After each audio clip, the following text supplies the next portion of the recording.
what do you grade him on? And in that game, if he's 13 of 18, which is again a 73% completion percentage, he had a 90 passer rating. Who cares about if you're completing a yard pass? Who cares about that? We live in an era where everybody's fumbling, and not fumbling, they're fudging pass completion percentages by doing a bunch of check down. What he has for himself that other quarterbacks around this Browns team doesn't is that he is not turning the ball over and he is not putting the football in harm's way on a consistent basis. Other quarterbacks have done that. The last 2 weeks, he has put the ball in harm's way. He just hasn't turned the ball over. Those are two different things. Did he turn the ball over? No, but you said he hasn't put Did he turn the ball over? You said he hasn't put the ball in harm's way. You're giving him interceptions that he didn't have, though. it wasn't an interception yesterday. Are interceptable plays a thing? Doesn't PFF have that? Archuleta called it careless. You can call it whatever you want. It did hit the Browns receiver's hands, did it not? Yes, after it went through the. What are we doing here? Are we trying to identify this kid? Are we trying to look at this kid and ask what the hell he is?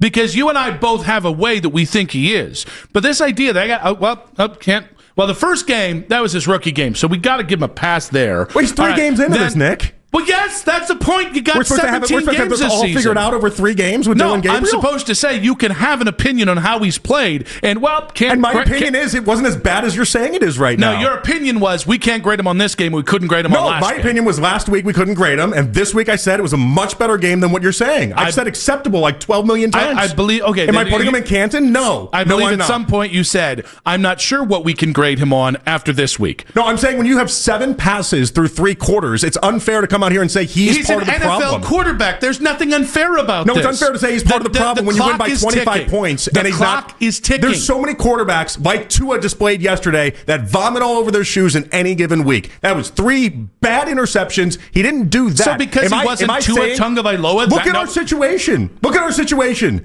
Yes, you need a quarterback that can at least be stable and can at least not turn the ball over. You need a starting quarterback, not a backup. He's a backup through 3 games. And no part of me has disagreed with the long-term assessment of Dillon Gabriel, but for 3 weeks to sit here, and especially yesterday, to sit here and say that was some lousy game, it's just not true. He wasn't good.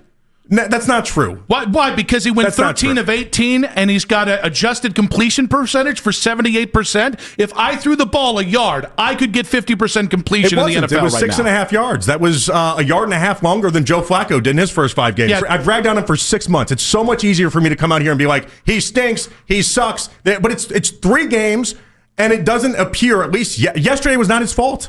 No part of yesterday was on Dillon Gabriel. You won the game by 25. He made bad plays. That is his fault. His game plan, again, supporting actor, his game plan yesterday was to just not get in the way. That was the game plan. He performed that as well as you possibly could.